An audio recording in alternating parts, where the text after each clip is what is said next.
अस्सलाम वालेकुम, this is engineer Farhan Tanveer और आप देख रहे हैं मैक्सिमा एजुकेशन मास्टर का यूट्यूब चैनल। आज का जो लेक्चर है ये हमारा 9 केमिस्ट्री के लेक्चर की सीरीज़ का अगला लेक्चर है और इस लेक्चर के अंदर हम चैप्टर 1 के कुछ और कॉन्सेप्ट्स के बारे में पढ़ेंगे। लास्ट लेक्चर के अंदर हम लोगों ने ब्रांचेज ऑफ केमिस्ट्री के बारे में पढ़ लिया था, तो अब जो आज के हमारे लेक्चर के ऑब्जेक्टिव्स हैं वो मैंने यहाँ पे क्या कर दिए हैं, मेंशन कर दिए हैं।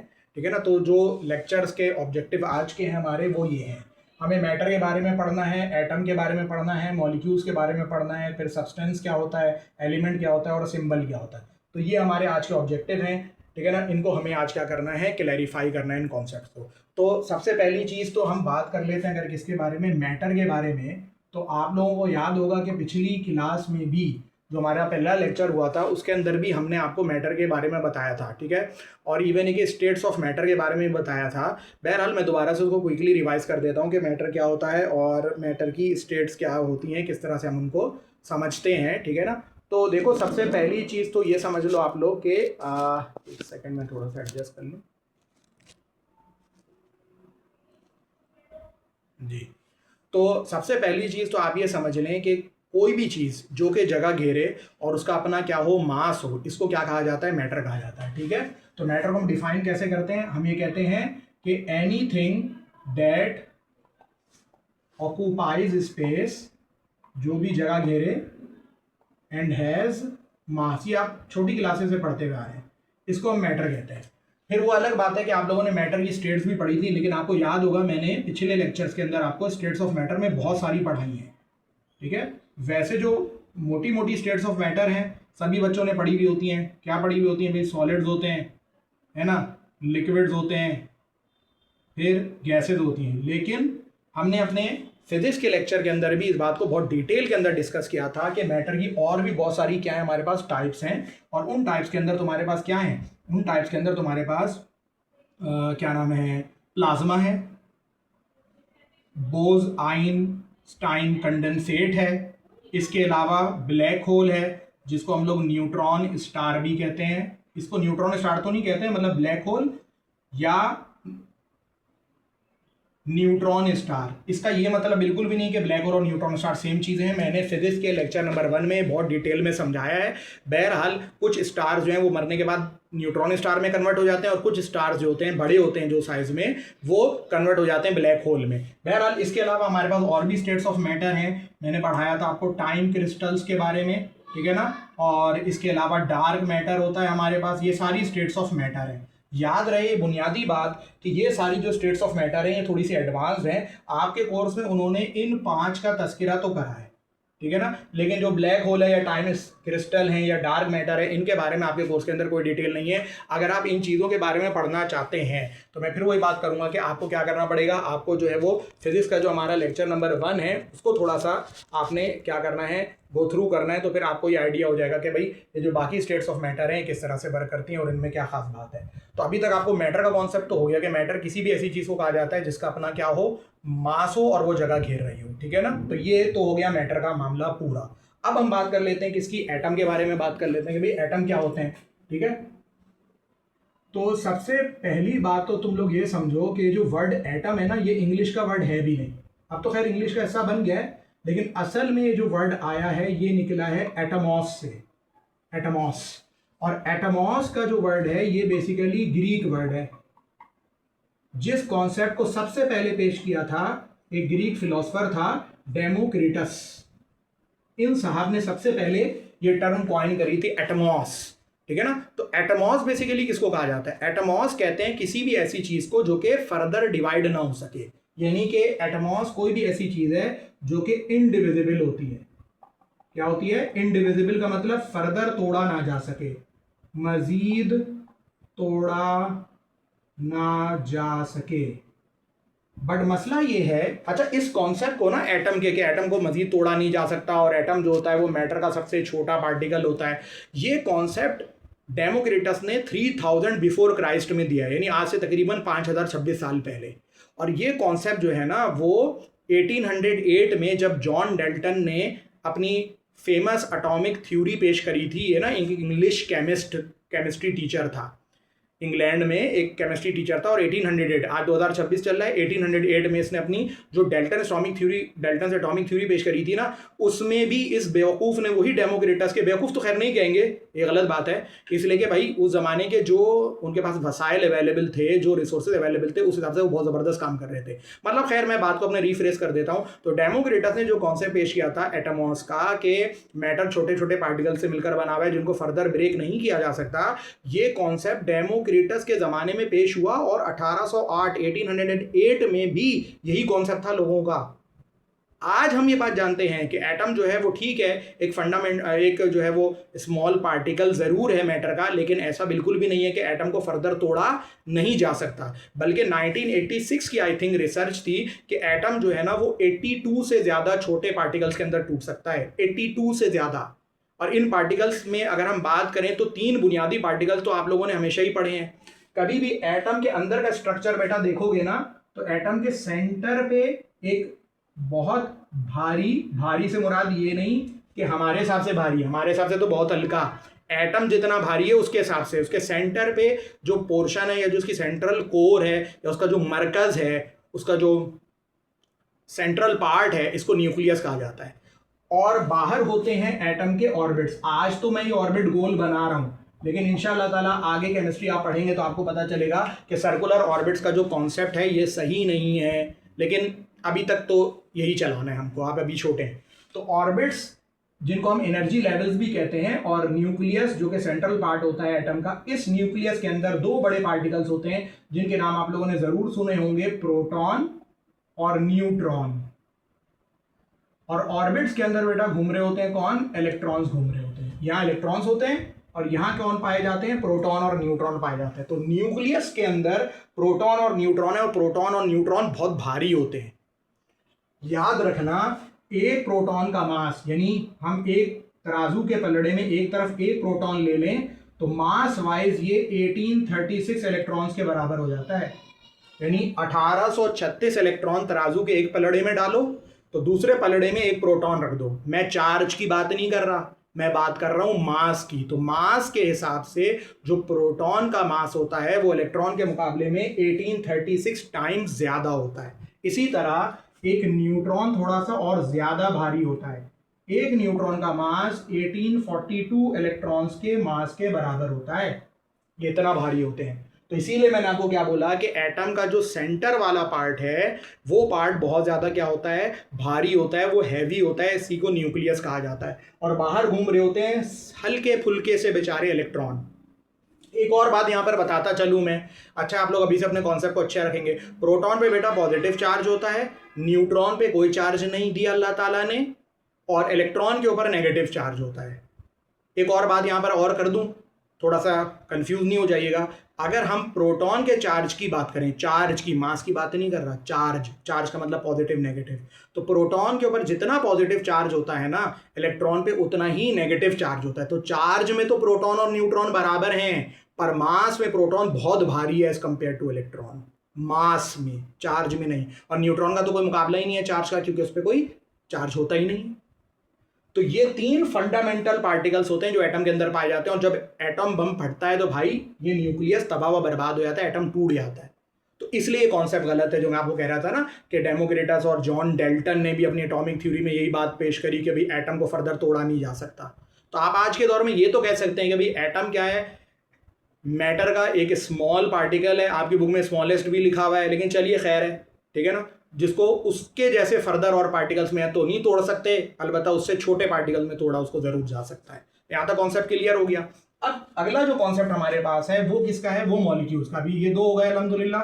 अब इस कॉन्सेप्ट पर आ जाते हैं मॉलिक्यूल्स के। अब मॉलिक्यूल्स के लिए थोड़ी सी मैं जगह पहले बना लेता हूँ यहाँ पर, उसके बाद समझा देते हैं आपको ये 3 टर्म्स मजीद जो रह गई हैं।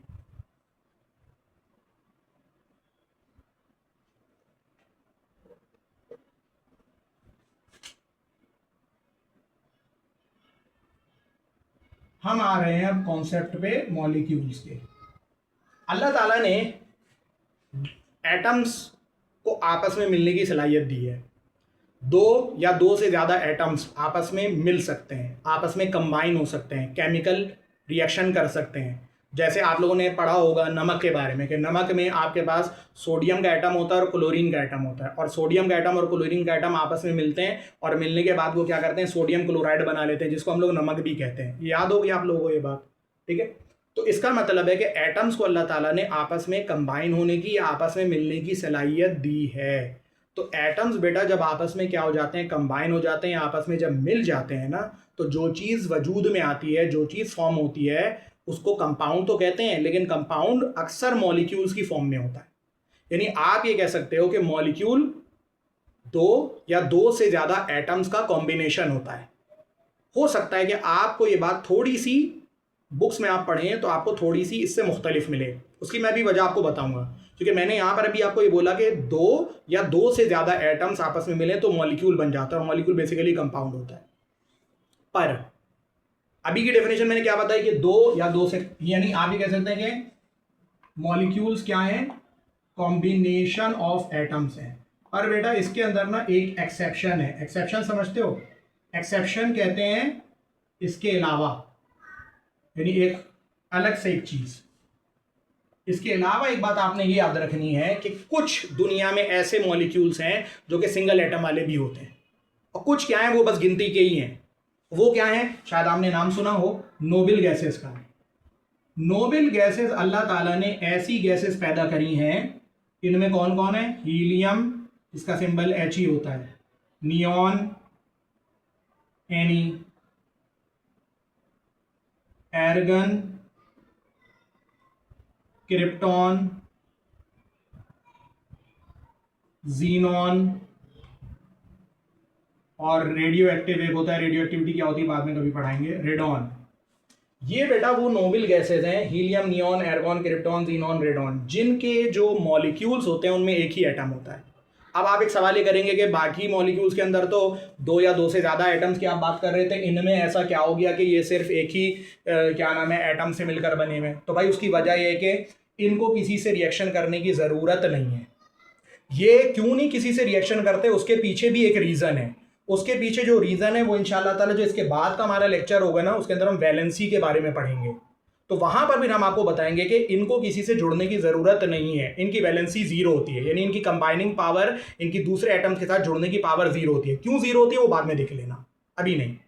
तो नॉर्मली तो मैं डेफिनेशन यही कहूँगा कि मॉलिक्यूल किसको कहते हैं, कोई भी ऐसी चीज़ जिसमें दो या दो से ज़्यादा एटम्स आपस में मिल जाएं, तो वो जो चीज़ वजूद में आती है वो कंपाउंड तो होता है, और अक्सर कंपाउंड मॉलिक्यूल वाले होते हैं। ठीक है वही बात।